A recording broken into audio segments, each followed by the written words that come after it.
Anio Alahady fa 7 ny volana Aogositra taona 2024. Alahady fa 7 manaraka ny Trinité.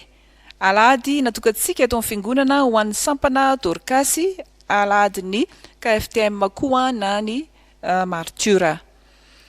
De ampitomboana ao amintsika hatrany ry havana ny fiadanana avy amin'Andriamanitra ray sy Jesosy Kristy tombontsika. Andeha isika rehetra hiaraitsangana ideran'Andriamanitra. Dia ana salamo fa 430 ny andininy 3 voalohany nombonantsika amin'izany fiderana sy fisaorana ny tompo izany. Salamo fa 430 ny andininy 3 voalohany. Vakitsika amin'ny anaran'ny tompo manao hoe: isaotra an' Jehova lalandava aho, ho eo am-bavako mandrakariva ny fiderana azy. Jehova no reharehan'ny fanahiko, ary izany ny mpandefitra ka ho faly. Miara mankalaza an' Jehova amiko, ary aoka hiara manandratra ny anarany isika. Amen. Ny hira fa 5 ny andininy voalohany, faharoa ary fahaefatra no iraitsika.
Ivavaka sika ry havana.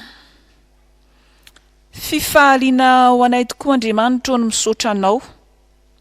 Raha mbola afaka manatanteraka izao Fanompoam-pivavahana izao izahay. Any amin'ny toerana izay misy anay avy sy any amin'ny isan-tokantrano. Mino ny fanatrehanao izahay. Araka ny teninao hoe naiza ny angonandrona telo amin'ny anarako dia eo afovoany aho.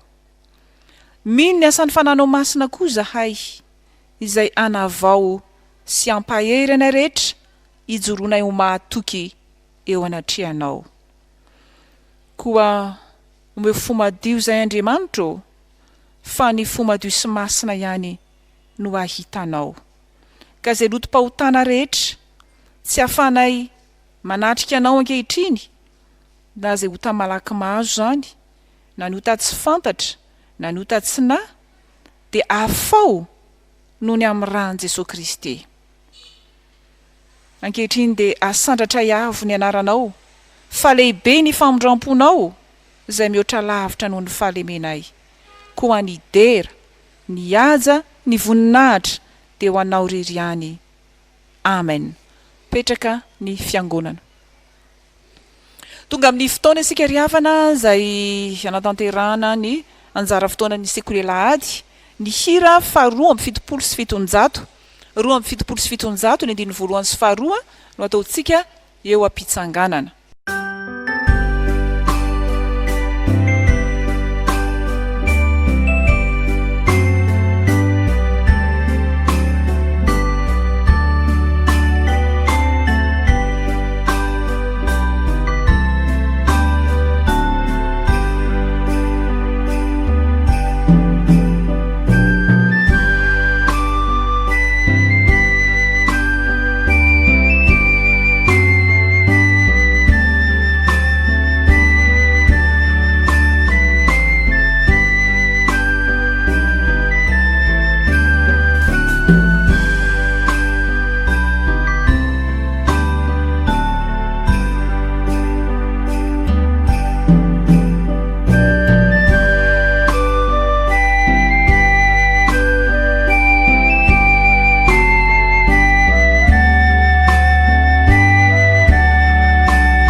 ivavakantsika rakizy Jesosy misaotra anao zahay fa mbola afaka mihaino ny teninao indray amin'ity anio ity. Terizo anao mandrakizay zahay ka ny fanainao masina nitarika anay amin'izany. Amen. Anio tsika rakizy dia amerina tantara amin'ny Baiboly. Koa sokafy ny Baibolinareo ao amin'ny Deutéronomie toko 7:20 ka ny 1:20. Deutéronomie toko 7:20 ka ny 1:20 manao hoe: raha mihaino tsara amin'ny feon'i Jehovahandriamanitra ianao ka mitandrina sy manaraka ny didiny rehetra izay andodiko anao anio, dia asandratra Jehova eo ambony firenena rehetra amin'ny tany ianao. Rehefa navoaka an'Andriamanitra avy tany Ejipta rakizy ireto zanak'Israely ireto dia nanamboara ny lalana ka nandeha tany amin'ny tany maina dia ny ranomasina mena izany. Tsapatsika rakizy fa tena fitiavan'Andriamanitra tokoa zany hoe mandeha ranomasina mena izany, kanefa dia tsapa mihitsy fa tena naneho fahagagan'Andriamanitra ny nandehanan'ireto zanak'Israely tamin'izany tany maina ka tao amin'ny ranomasina mena izany.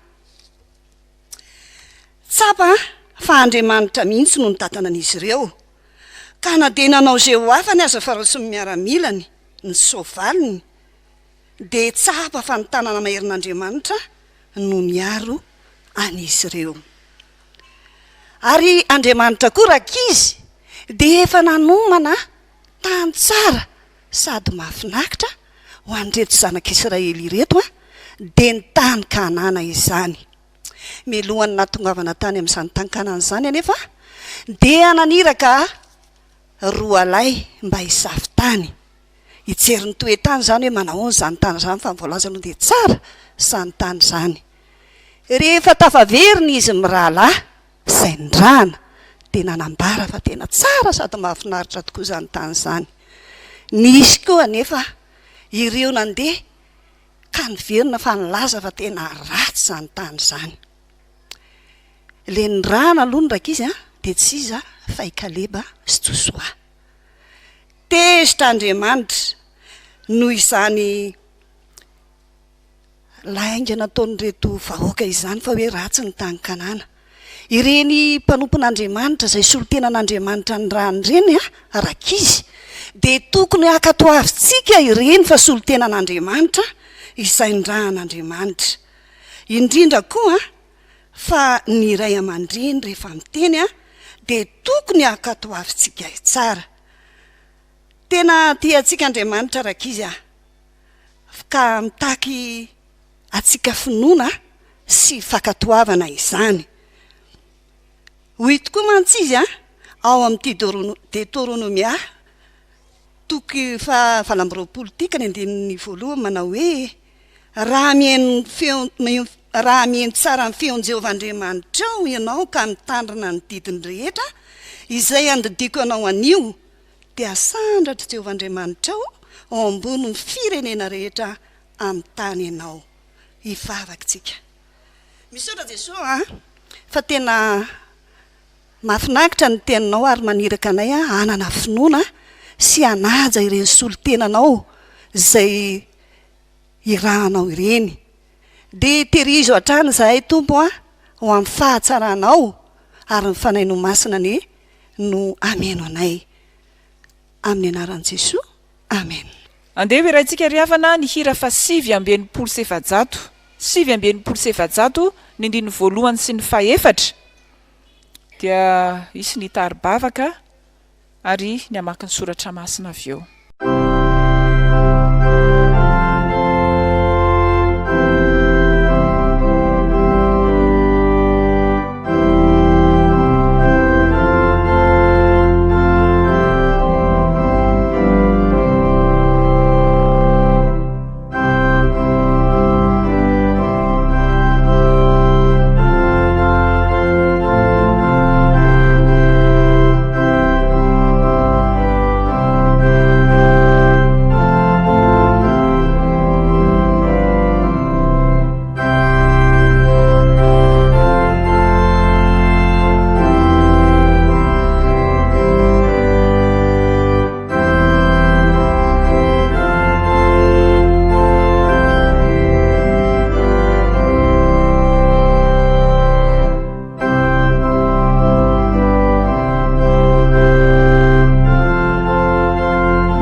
Vavaksika tompoko. Ry Andriamanitra rainay ao dia mbola mankasitraka anao zahay ankehitriny fa mbola mety indray ianao hiteny aminay amin'ny alalan'ny soratra masina.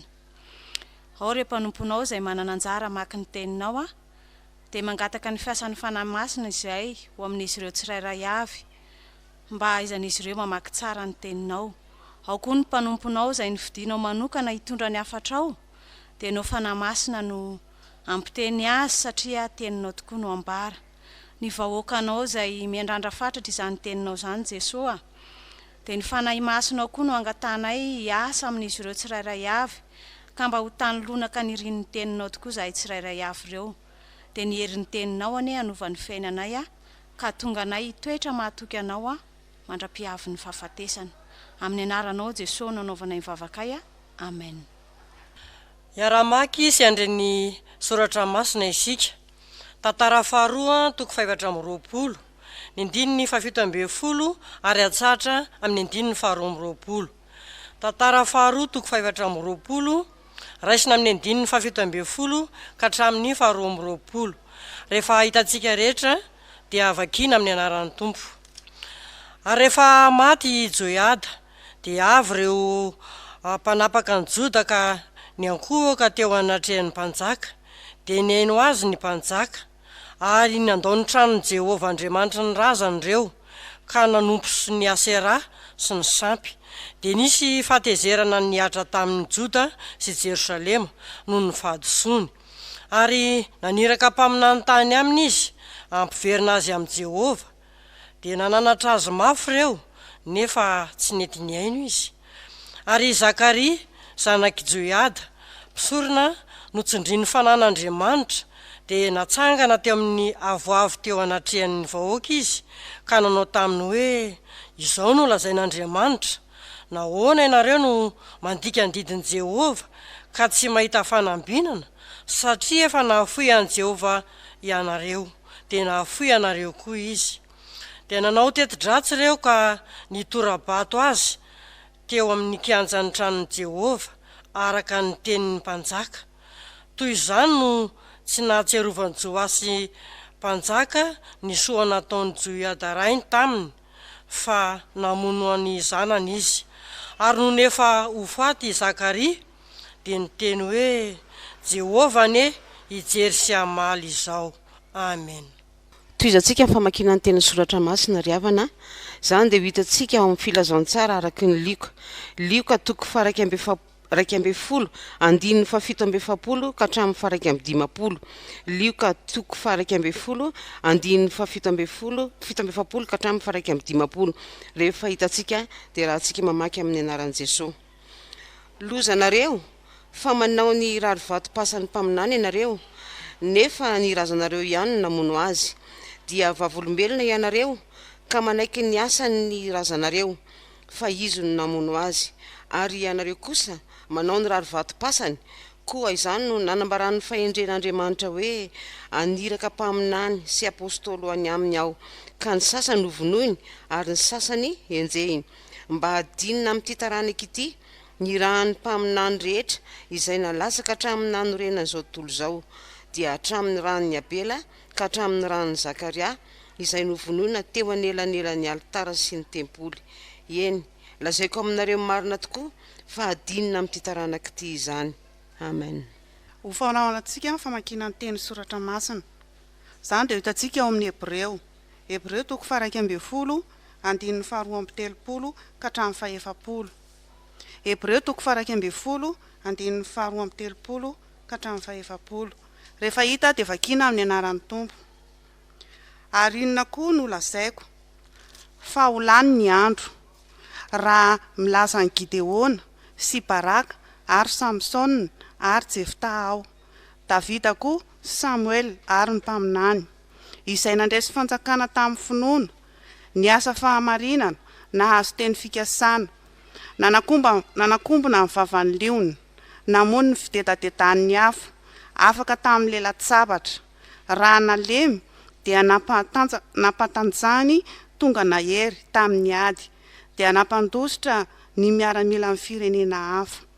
Ny vehivavy nandray ny azy efa maty, fanatsangana ho velona indray, ary ny sasany nampijaliana ho faty, nefa tsy nentina anao izay ahafahany mba hahazoany fitsanganana tsara lavitra. Ary ny sasany niaritra fanesoana sy kapoka mafy ary fatorana sy tranomaizina koa. Notoraham-bato izy, notsofana, nalaim-panahy, novonoana tamin'ny sabatra, dia andrenireny nitafy hoditr'ondry sy hoditr'osy, efa lao, ory, fadiranovana. Nefa izao tontolo izao tsy mendrika ho nitoerana akory, dia andrenireny tany anefitra sy tany atendrombohitra sy tany anjoy ary tao andavan-tany izy. Ary ireo rehetr'ireo na dia efa nahazo laza tsara noho ny finoana azy, dia tsy mba nandray ny teny fikasana, fa Andriamanitra efa nanamboatra izay tsara lavitra ho antsika mba tsy atao tanteraka ireo raha tsy efamby eo koa izika.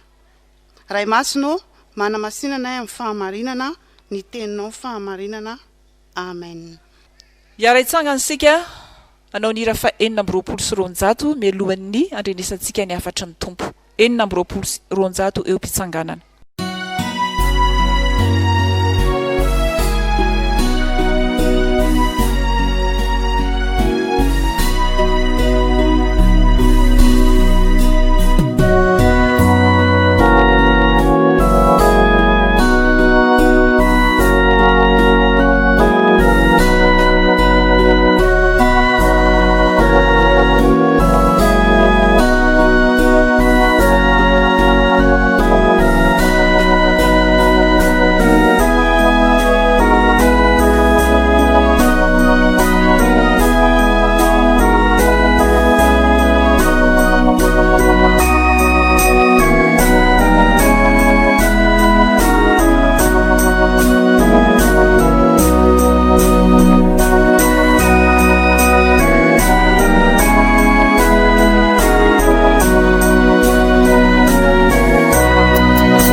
Petraka ianareo riavana. Ampifariana riavana no iarabanantsika rehetra afaka hiatrika izao tenin'Andriamanitra izao indray isika miaraba manokana ny Sampana Dorkasy amin'izao anjara fotoana farany amin'ity taona ity izao. Mbola ao anatin'ny volana Aogositra isika dia ny lohahevitra banjinitsika dia ny hoe Mahatoky hatramin'ny fahafatesana ny mino. Dia itombo anatinareo ny fahasoavana sy ny fiadanana amin'Andriamanitra raisy Jesosy Kristy tompontsika. Sokavantsika ary ny bokin'ny Hebreo. Hebreo toko Fjkm ny andininy faharoa amby telopolo hatramin'ny fahaefapolo. Hebreo toko Fjkm ny andininy faharoa amby telopolo hatramin'ny fahaefapolo. Fanamariana amin'ity bokin'ny Hebreo toko Fjkm ity riavana dia ahitantsika ireo filazantantara mampiseho ny herin'ny finoana sy ny valiny zany. Hitantsika ao amin'ny andininy voalohany ny hoe inona marina moa no atao hoe finoana. Ary efa vita izay dia mitanisa ireo olony finoana maro be ny tenin'Andriamanitra ny aina tamin'ny finoana tao amin'ny fanekena taloha. Fa rehefa tonga amin'ny andininy faharoa amby telopolo indray kosa dia mamintiny izy. Eo zany no famotinana izay ambarany ny amin'ireo olony finoana ireo. Koa izay hitantsika voalohany eto riavana dia izao hoe ny olony finoana dia afaka miaritra ny zavatsarotra. Ny olony finoana dia afaka miaritra zavatsarotra. Hitantsika eto ilay zavatsarotra tany saina. Ary maro be ireo. Ao zany ny hoe izay hitantsika tamin'ny heriny koa. I Daniel izay nalefa tany an-davaky ny liona.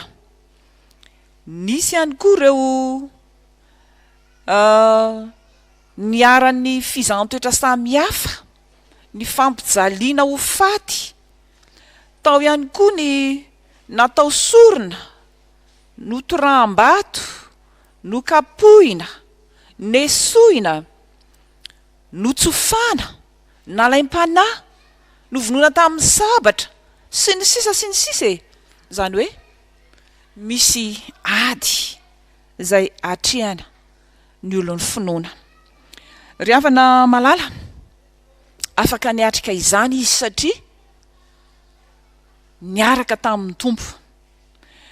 Mahafantatra izy hoe izy mijoro amin'ny finoana io ane ka misy fahavalo, misy ady atrehana, ary eto an-tanin'ady izy fa tsy mandehandeha foana ny fiainany. Tao anatin'izany dia tsy nandositra izy, tsy niemotra, tsy nivadika, zany hoe nivadi-pinoana zany, tsy nimononmonina tamin'Andriamanitra, fa nanaiky ny sitrapon'Andriamanitra ary fantany fa izy dia nantsoina ao an-tanin'ady tahaka ny miaramila. Ary ny tenin'Andriamanitra koa dia efa manambary zany hoe miaritra ny mafy amiko, hoy ny tenin'Andriamanitra, tahaka ny miaramila tsara ny Kristy Jesoa, tahaka ny miaramila. Ary zay no nahatonga azy tsy hitsoaka tamin'ny ady. Ry havana malala, isika tsirairay avy dia nantsoina ahatoky, olona mahatoky eo anatrehan'Andriamanitra, ary ny takian'Andriamanitra amintsika dia tena hijoro olon'ny finoana isika, olon'ny finoana an'Andriamanitra, olon'ny finoana an' Jesosy Kristy. Ka ny olon'ny finoana an' Jesosy Kristy tsy mitoemoepona, tsy varivaripona amin'izao fiainana izao, fa tena mahatsiaro hoe mivonona izy hiady.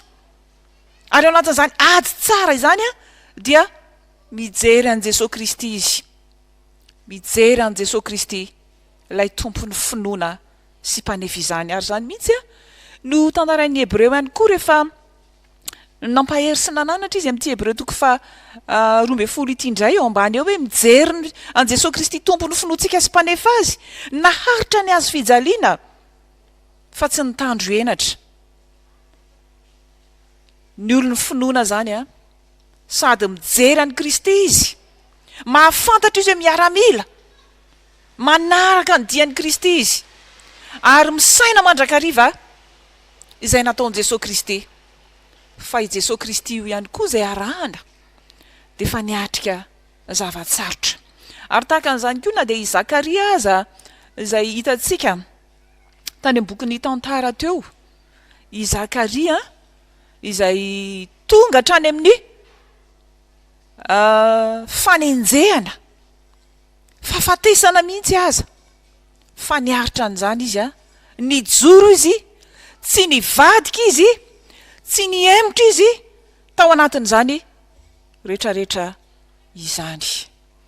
Ry havana, amin'izao vanim-potoana iainantsika izao dia miatrika ady sarotra tokoa isika. Inona ny ady sarotra? Mety manenjika antsika izao rehetra izao hoe nareo mivavaka amin'Andriamanitra, aiza moa zany izay hery ny vavaka ataonareo io? Zao aza ny fiangonana mihidy. Fa izao hoe isika ao anatin'izany dia mijoro vavolombelon'ny finoana an' Jesosy Kristy, tsy mimononmonina tsika, ary tsy andeha hiemotra tsika hoe satria efa midy zany ny fiangonana dia aloko tsika tsy hivavaka intsony, tsy zay, fa miaritra an'izay tsika dia mitoetra mahatoky eo an' Jesosy Kristy. Ary io finoana io dia manome hery antsika rehefa tena mijery an' Jesosy Kristy ilay tompontsika isika. Io finoantsika azy io no ahafahantsika miazona amin'ny tenin'Andriamanitra, ilay loharan'ny finoantsika ihany koa. Fa raha tsy misy tenin'Andriamanitra dia tsy mitoetra tsara ny finoantsika. Fa io finoana io no ahafahantsika miazona zany, dia ary tsy avotsitra tsika ny tenin'Andriamanitra. Ho antsika Dorkasy, tena ao anatin'ny fahasairanana, mandamina ny tokantrano, ao ny vady aman-janaka, indrindra amin'izao tsy fahampiana izao na amin'ny lafiny ara-tsosialy zany sy ny zavatra samihafa mampaherentsika ny tompo. Izy nefa nytenentsika hoe tsy andao anao aho na afoy anao mihitsy. Mametraka izany opelantanan'ny tompontsika fa tsy andeha hivadibadika hoe fa tena tsy mahavonjy anay ary zany Jesosy zany de indray zay anao zavatra hafa. Ary be dehibe no voan'ny fakapanahy tahaka an'izany rehefa tsy mahery ao anatin'ilay finoana izy. De mety misy olona zao na de atao ary hoe kristianina izy teo, mety manao risoriso, mandeha amin'ny tsy fahamarinana, mandeha amin'ny lalana tsy ankasitrahan'Andriamanitra, fa isika kosa mahatoky de mijoro amin'ny finoana ka afaka miaritra ny zavatra rehetra satria Jesosy Kristy efa niaritra talohantsika ihany koa. De mihevitra azy mandrakarivintsika, misy saina zay efa nataony koa sika fa misy valiny avokoa ireny. Ny tenin'Andriamanitra ao anatin'ny aditsika, adiny aretina ihany koa izao dia tenin'Andriamanitra koa mampaherentsika e. Fa hoy izy manao indro ho tanterahina tokoa ny fanasitranana azy de azony amin'ny finoana zany, na de mbola ao anatin'ny aretina azy ianao, fa marina zany tenin'Andriamanitra izany. Ary misy koa havana efa nodimandry noho izany de misaora ny tompo araka ny tenin'Andriamanitra hoe misaora amin'ny zavatra rehetra, fa zany no sitrapon'Andriamanitra amin'ny Kristy Jesosy ho anareo. Ary zany no ahafahantsika miaritra sy manaiky izay toerana ametrahan'Andriamanitra antsika. Eny eo amin'izany atsika ihany koa mety mieritreritsika de ahona mihitsy azy reto zaza reto, mbola tsy mianatra amin'izao fotoana zao, mba misy zavatra ho haintsony ve? Efa amam-bolana zay no tsy nianatra. Apetraho amin'ny tompo e, amin'ny finoana miareta ary azony ny tenin'Andriamanitra. Fa izy nefa nilaza hoe hanome saina anao ampianatra anao zay lalan-kalehanao hitsinjo anao ny masoko de hanolo-tsaina anao aho. Ry havana, zany ny tian'ny tompo iainantsika tsirairay avy mba hijoroantsika fa mahatoky isika eo anatrehan'Andriamanitra. Fa ny faharoa sahady zay hitantsika eto ry havana de izao, ny olon'ny finoana ihany koa de afaka mandresy izany zavatsarotra izany, mandresy de ho miatrika. De tsy hoe miatrika fe miatrika fotsiny, de saina miatrika e. Fa ny tena tanjon'Andriamanitra amin'ny fiatrehany io de ny andresenao, mila mandresy ianao. Raha iverenantsika ity tenin'Andriamanitra teo ity ny andininy rehefa nitanisa olona maro be izy de amin'ny andininy 7:30 de hoy ny soratra masina hoe izay nandresy fanjakana tamin'ny finoana, nandresy fanjakana tamin'ny finoana. Iza moa ireo? De lazainy eo hoe ry Gideona, ry Baraka, ry Samsona, ry Davida, Samuela. No ny herin'ny finoana no nandreseny zany fanjakana zany. Ny fanjakana moa de fahavalo, fanjakana hafa zany, fahavalo reto zanak'Israely reto. Fa izany koa ny tian'Andriamanitra, fahamarinana tian'Andriamanitra apetraka amintsika. Tsy nasaina hiaritra fotsiny sika fa mandresy ny ady ny zavatsarotra rehetra zay lalovantsika. Mandresy fanjakana, de ny fanjakan'ny fahavalo zay totady ampiororo atsika fa ny fanjakantsika raha amin'ny Kristy marintsika io lay fanjakana tsy azo ampiororona. Mahery lavitra noho ny fanjakan'izao tontolo zao, lay fanjakan'Andriamanitra hitoerantsika tsirairay avy. Ary zany no tian'Andriamanitra aseho fa mandresy isika na de ao anatin'ny ady samy hafa aza. Na mierina tahaka ny liona mitady zay arapany aza ny fahavalo de hitantsika koa fa ny kombony zany. Ny kombony zany na nalatsaka tao Daniel.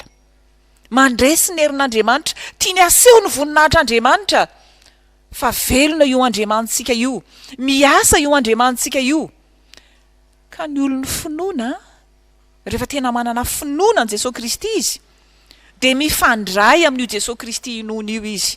Ary ilay Jesosy Kristy inony de tsy Jesosy Kristy malemy na sanatria maty fa efa nandresy ary te hampandresy antsika ihany koa. Raha misy milaza fa manampinoana izy de mifandray amin'ilay noana izany de Jesosy Kristy. Raha misy milaza fa tena mahery izy ao anatin'izany finoana izany de matanjaka ihany koa ny fifandraisany am' Jesosy Kristy lay Andriamanitra ivavahany.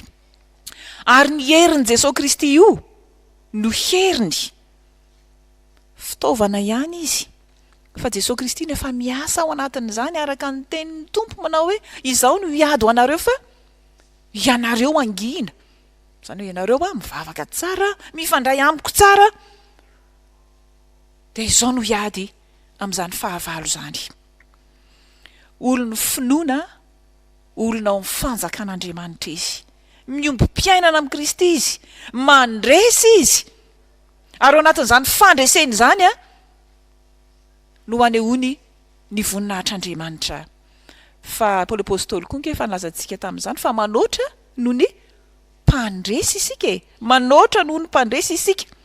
Ary zay no anehoantsika sy hidradratsika hoe io Andriamanitra io ne de velona e. Io Andriamanitra io ange ka miasa e. Ary tsy misy mahasaka anazy rehefa miasa izy. De tratratsika ao anatin'izany ny tanjon'Andriamanitra. Haitsika ny manome voninahitra an'Andriamanitra, zay ny fandresena, mahay manome voninahitra an'Andriamanitra, mandresy fahavalo. Koa mety mipetraka ny fanontaniana ihany koa manao hoe ko maninona koa aza? Maninona moa no misy ny maty? Raha mijery zany tsika amin'ity valana aretiny ity de hoe misy ny maty, lavo, hoy ny fomba fiteny hoe lavo, ohatrany hoe resy zany, resy ny aretina. Ry havako, afaka zany olona zany, afaka tamin'ny fangejany aretina, mandresy izy zany. Ary efa amin'ny Kristy izy mifindra amin'ilay fanjakana sy mandray le fahafenon'ny fiainana mandrakizay zay omen'Andriamanitra azy. Mety mifanohitra tokoa amin'ny fandresena heverin'izao tontolo izao ny fandresenao. Fatadidio fa anatin'io adetrehanao io rehefa mahay manome voninahitra an'Andriamanitra ianao de mandresy ianao ny dikan'izay. Ary raha maty ianao de maty ao amin'ny tompo. Raha midy zao ny fiangonana, ohatrany hoe tena resy zany zao Andriamanitra zao e. Resy Andriamanitra ko resy ny kristianina tsy afaka mivavaka. De asehoy fa velona ny Andriamanitra ao. Velona ny Andriamanitra ao, afaka mivavaka mandrakariva ianao. Ary tombontsoa antsika koa ary mbola afaka manaraka izao Fanompoam-pivavahana izao. Mandresy ianao ao anatin'izany. Ary Mahatoky ny tompo. Fa Jesosy Kristy koa ange neverin'olona faresy izy rehefa maty teo amin'ny hazo fijaliana. Fatadidio fa zany fahafatesana zany no nanandratan'Andriamanitra azy. Taony naizany nanome voninahitra an'Andriamanitra, tonga sy tratra ny tanjon'Andriamanitra teo amin'ny fiainany, de nosorina hitondra ny fahotana zao tontolo zao. De maro koa ireo maritiora, ireo maritiora ny finoana izay nahatonga antsika tahaka an'izao teto Madagasikara. Tsy hoe resy akory izy ireny satria navarina teny am-pahamarinana na nodorana velona. Fa fandresena izany ho an'ny kristianina. Rehefa mahay manome voninahitra an'Andriamanitra ianao amin'ny toerana misy anao, mandresy ianao izay. Ary ny herin'Andriamanitra no mampandresy ianao. Izy no miasa ao anatinao de izy no deraina sy ankalazaina mandrakizay. Ry havana malala ao amin'ny tompo. Mahatoky hatramin'ny fahafatesana ny mino. De hitantsika rehefa manaraka izao famakiana ny bokin'ny Hebreo zao isika. Fa ireo olona talohantsika de nahatoky tamin'ny finoana izy. Ary nahazo valiny tsara izy tao anatin'izany. Fa hoy ny 5:50 amin'ity Hebreo 1:20 teo hoe fa Andriamanitra efa nanamboatra izay tsara lavitra ho antsika. Akoatra an'izao hita maso zao, Andriamanitra efa manomana ilay toerana maharitra mandrakizay ho an'ny mino rehetra. Koa maireza ry havana, maireza ianao Sampana Dorkasy, isika fiangonana manontolo miaritra tsika ny fahoriana eto amin'ity taninady ity tsika dia miady mandrakariva ary tady idio fa natao mpandresitsika efa azotsika ny fandresena fa asehoy izany ome voninahitra ny tompo ao amin'ny toerana izay misy ianao izay ny fandresenao ary Andriamanitra koa efa manomana tsara lavitra ho anao mihoatra no zao hita maso zao dia mahireza ry havana ho an'ny tompo ny voninahitra ho anao zany teny zany. Amen.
Vavaka sika ry havana.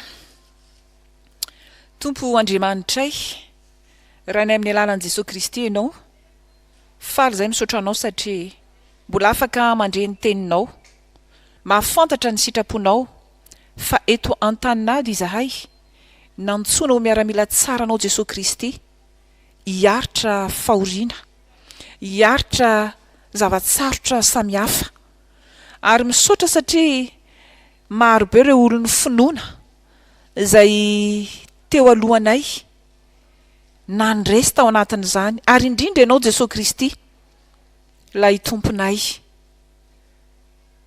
mifantoka aminao ny fijerinay, mihevitra mandrakariva izay nataonao izahay ary mahery ao anatin'izany. Misaotra tompo, ary azavela hitanondrika raha misy aminay na kivikivy na mitady amoy fo, fa ahatsapa hoe na dia voageja manodidina azy izahay dia tsy tery, na dia very hevitra ary izahay dia tsy mamoy fo, na dia enjehana azy dia tsy nafoy, na dia potraka azy dia tsy maty, fa mitondra ny fahafatesanao Jesosy Kristy eo amin'ny tenanay izahay, mba aseho amin'ny tenanay mety maty koa ny herinao Jesosy Kristy tomponay. Tompo misaotra noho ny amin'izany teninao izany, ary omeo hery hatrany izay mba ahifikitra amin'ny teninao, tsy hamotsitra amin'ny teninao, ahijeranao Jesosy Kristy fa tsy hijery ny zavatsarotra izay misy lalovanay eto amin'ity tany mandalo ity, fa lehibe mihoatra lavitra noho ireny ny herinao izay mampandresy anay. Vavaka manokana ho an'ny Sampana Dorkasy eto nivon'izao fitandremana izao, isaorana anao tompo ireo vehivavy maro mpikambana ao anatin'izany, izay tehirizinao amin'ny finoana anao, na dia maro aza ny ady izay hatrehana, mino izay fa tsy andao azy ireo ianao na foy azy ireo mihitsy, ary ianao koa nefa nyteny fa tsy misy maharombaka izay eo ampelantananao, ao anatin'ny fanjakanao dia ilay fanjakana tsy azo ampiororona. Misaotra tompo, petraka aminao ary ny fahasalaman'izy ireo, ho tahinao izany, ny ankonany tsirairay avy ho arovanao, malala izay fasairanana samihafa koa ianao, dia hanome izay sahaza, fa raha manokatra ny tananao ianao dia mahavoky soa izay miaina rehetra, ary indrindra ny olonao. Tompo, vavaka izay ho an'ireo birao izay mitantana izany, ao ihany koa ny any amin'ny isambomiera samihafany, tolory saina, fahendrena, ary faiza mahay miara-miasa mandrakariva, ka na dia ao anatin'izao fijanonana an-trano zao aza dia hifampahery ny Sampana Dorkasy. Misaotra noho ny fisiany izy ireo ary mametraka izay ny kristianina manontolo na iza mba iorina amin'ny finoana ao Jesosy Kristy, fa izany ihany no ahitana koa ny fandresena sy ny voninahitra ao Andriamanitra eo amin'ny fiainanay. Mivavaka izahay eo amin'ireo birao Foibe, mpiandraikitra Foibe, ny sampana sy ny fikambanana samihafa manomboka any amin'ny Foibe ihany zany isan'ny synodam-paritany mpaka amin'ny isan'ny Fitandremana. Jesosy anao ny fiangonana dia atolotra anao ny fiainany fiangonana manontolo sy ny zay rantsana rehetra ao anatiny, ary indrindra mahatsiaro zay ny Culte FJKM ireo mpampianatra marobe, ianao koa tompo iandany sy asa amin'izy ireo. Mivavaka izay ho an'ny ty firenena ity, ireo mpitondra fanjakana ome fahendrena avy aminao izy ireo, aizany mitantana izao firenena izao araka ny sitraponao. Meo tolotsaina endry tompo, ary meo azy ny fanahany fatahorana anao mba andehanany mendrika anao. Tahaka an'izany koa ny vahoaka rehetra mba samy anaiky anao Jesosy Kristy fa ianao ihany no mpamonjy. Ao ny marary any amin'ny toeram-pitsaboana samihafa any amin'ny isan-tokantrano, ianao no amangy azy ireny, ianao no anasitrana. Ao ny mpitsabo indrindrindrindra koa izay miasa mafy amin'izao fotoana izao, arovy izy ireny tompo, tolory-saina endry avy aminao mandrakariva ho fiasana eo am-pelatananao. Mivavaka izahay tompo malalo ho an'ity zao tontolo zao ity izay fa notiavinao fatratra ka nanoloranao ny tenanao Jesosy teo amin'ny azo fijaliana, mba aiaiky fa ao aminao ihany no fanasitranana, ary efa nitondra ny aretinay rehetra ianao, ka hitodika sy hijery anao Jesosy Kristy ilay famonjena sy mpamonjy izao tontolo izao. Fantatray fa mahay ny zavatra rehetra ianao, koa izany no hitalaonay sy angatanay vonjeo amin'ny famondramponao izao tontolo izao, dia ampionony ihany koa tompo ny mana manjo rehetra. Izany vavaka izany tononay noho ny amin'ny Jesosy Kristy nampianatra anay vavaka hoe: Rainay eo izay ny an-danitra, ho amasinina ny anaranao, ho tonga ny fanjakanao, atao any ny sitraponao ety an-tany ho tahaka ny an-danitra. Omeo anay ny izianina sahaza ho anay, mamelany elokay tahaka namelanay izay meloka taminay, aza mitondra anay amin'ny fakapanahy, manafanay amin'ilay ratsy, anao ny fanjakana sy ny hery ary ny voninahitra mandrakizay. Amen. Oka iaraitsangana riavana aneo ny finoantsika. Iombonantsika ary ny fanekempinoana larana faharoa. Isika mino an'Andriamanitra iray, raitsi-to, mpanao ny lanitra sy ny tany ary ny zavatra rehetra, na ny hita na ny tsy hita. Ary an Jesosy Kristy tompo iray, zanan'ilay tokan'Andriamanitra nateraky ny ray ny talohan'izao rehetra izao, ny mazava avy amin'ny mazava, Andriamanitra tokoa avy amin'Andriamanitra, nateraka fa tsy natao, miray amin'ny zavatra rehetra. Izy no nahariana izao tontolo izao. Noho ny amintsika olombelona sady ho famonjenantsika, dia nidina avy tany an-danitra izy, ary nataony fanahy masina nofo avy tamin'ny Maria Virjine, dia tonga olona izy. Nomborina atao amin'ny azo fijaliana ho fanavotana antsika, tamin'ny anapahan'ny Ponty Pilato izy, maty izy ka nalevina. Nitsangana tamin'ny maty amin'ny andro fahatelo, arak'izay voasoratra izy.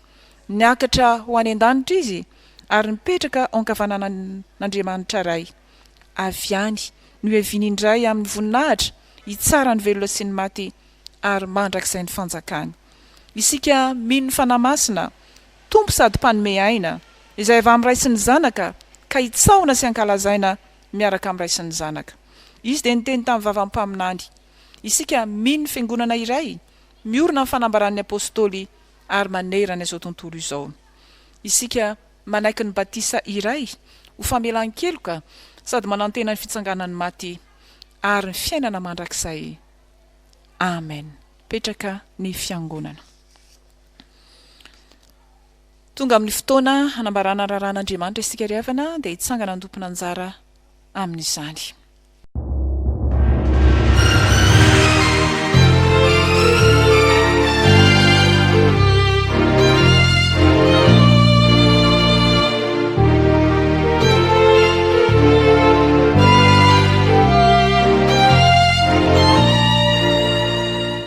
Ao anatin'ny fanarahana ny raharan'Andriamanitra isika izao ryavana ho ny ten'Andriamanitra ao amintsika rehetra fa Andriamanitra efa namboatra izay tsara lavitra ho antsika mba tsy atao tanteraka ireo raha tsy efa mbi eo kosa isika izany ten'Andriamanitra anoraisana avy ao amin'ny epistilo any Hebreo 1:7 izany no iarabanantsika rehetra mpianakavy finoana natratra zao Alahady 7 Aogositra taona 2022 izao miaraba manokana ihany koa atsika rehetra ary finaritra ho antsika izay mandray ny fanompoam-pivavahana ampitaindavitra miaraka amin'ny Fjkm Ambohijafy Fanantenana amin'izao Alahady maraina izao miaraba manokana ihany koa isika ny Sampana Dorkasy amin'izao anjara fotoana ny faharoa eto amin'ny Fitandremana Ambohijafy Fanantenana zao amin'ity Alahady ity mampahery antsika rehetra ho an'Andriamanitra ny voninahitra ary vitan'Andriamanitra dia ho amintsika rehetra mankasitraka an'Andriamanitra isika ryavana fa afaka ny andiny andro ny taranaka sy ny isam-pianakaviana ho tanterahina ny Alahady lasa teo miaraba atsika ny komity ny fantarana ary ankasitrahana isika fiangonana afaka nandray ny valopy ho amin'izany ezaka fantarana zany ary ampahirezana isika izay mbola tsy nandray zany mba andray zany ihany koa izay tsy afaka mankaty amin'ny fiangonana moa dia afaka mandrotsaka izany amin'ny alalany amin'ny vola amin'ny laran'ny tony an'ny fiangonana 034 15 180 87 dia mankasitraka atsika satria dia efa misy ihany koa ny olona izay mandrotsaka izany amin'ny alalan'izany amin'ny vola izany isaorana isika rehetra amin'izany ezaka ataontsika ao amin'ny fanotarana ny tranon'Andriamanitra izany isaorana ihany koa isika fiangonana izay mandefa nirakitra ho aty amin'ny fiangonana amin'ity andro an'ity dia ampahirezantsika fa nirakitra voalohany dia ho an'ny fiangonana ary nirakitra faharoa dia ho an'ny Sampana Dorkasy ampahirezana isika mba anatitra izany rakitra izany hatrany mba ho vavolombelon'ny finoantsika an'Andriamanitra ireny rakitra ireny ampahirezana ihany koa isika fiangonana ny Sampana sy fikambanana ny Komity ny atokopira eny isika rehetra mety izoin'ny fahoriana misy ireo tsy salama misy ireo reraka mahereza isika ryavana mivavaha mandrakariva ary azony ten'Andriamanitra ho sabatry ny fanahy ary azontsika hatrany ny ten'Andriamanitra ao amin'ny Hebreo 7:15 manao hoe amin'ny anaran'i Jesosy izao tsy andaonao mihitsy na afoianao akory dia mampahery ny fiangonana manontolo aorina zao raha Andriamanitra io dia andray anjara fitenena ny foloana Sampana Dorkasy dia mahereza ryavana ho an'Andriamanitra ny voninahitra.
fa ianareo koa dia vavolombelona nambara fa Kristy no fihavanantsika. Izany teny avy amin'ny soratra masina izany a no iarabanantsika rehetra amin'izao anjara fotoanan'ny Sampana Dorkasy zao, ary miaraba manokana ny ray aman-dren'ny Fitandremana sy ho antsika rehetra. Mampahery antsika rehetra ao anatin'izao amianaram-pahasalamana izao satria tsy afaka mbola mifamanga tsika noho izay fiboana hatrehantsika izao, fa ny birao rehetra dia mivavaka ho antsika rehetra ary manentana antsika hifikitra amin'ny finoana hiazona tsara ny teny fikasan'Andriamanitra, dia mitohy hatrany reo ezaka tanterahantsika ny vokatra, ny tolotra, ao ny ezaka tany, ary indrindra ny valopy izay ho tonga eo am-pialatanantsika amin'ny fotoana izay mamety azy. Dia mampahery antsika rehetra ary mirary ny fiadanan'ny tompo ho amintsika rehetra hatrany. Ho an'Andriamanitra ny voninahitra. Amen. Anatanteraka ny rakitra isika izao ry havana, ka ny firana Fanompoam'ny Fjkm no ho tanterahantsika ao anatin'izany rakitra izany. Rakitra indroa no ataontsika, ny rakitra voalohany ho an'ny fiangonana ary ny rakitra faharoa kosa dia atolontsika ho an'ny Sampana Dorkasy.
Andesika ry havana hitsangana nolotra ny rakitra sy andray ny tsodrano masina.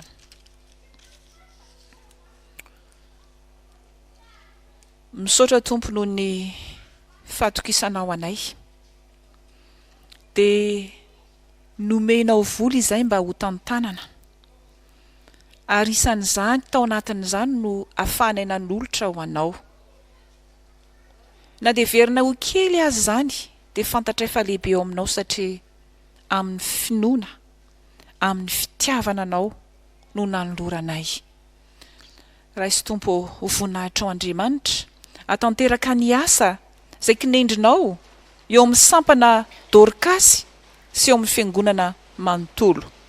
Mihoatra noho izany ny tenanay mihitsy anjakao Jesosy mba ho fonenanao ka tena aneho ny voninahitrao amin'ny ataonay rehetra.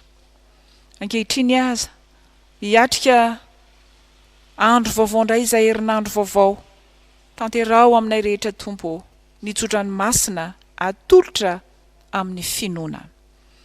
Ary Andriamanitry ny fiadanana izay nitondra an Jesosy tompontsika mpiandrondro lehibe ala amin'ny maty ary mitondra ny rano fanekena mandrakizay. Izy no atanteraka anareo amin'ny tsara rehetra anao sitrapony ka hiasa ao anatinareo izay ankasitrahany eo masony amin'ny alalan'i Jesosy Kristy. Ho azy eny ny voninahitra mandrakizay. Amen. Ataontsika ry havana ny hira fa 3:700. 3:700 ny andininy voalohany sy ny faharoa dia rehefa vita izay dia mipetraka isika.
Ho an'Andriamanitra irery ny voninahitra amin'ny anaran'ny Ray sy ny Zanaka ary ny Fanahy Masina.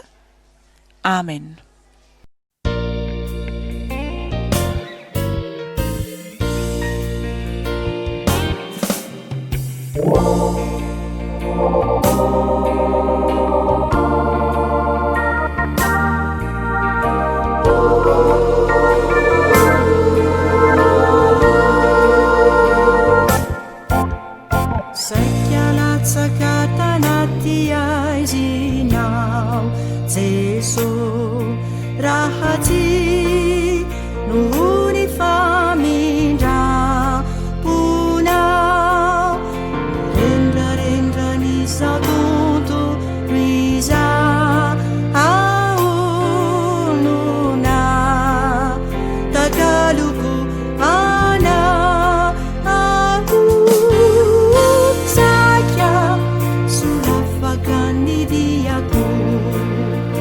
Oh, oh, oh, super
izay rehetra mino sy mankato sy mivavaka marina tokotoko somatery ianao Jesosy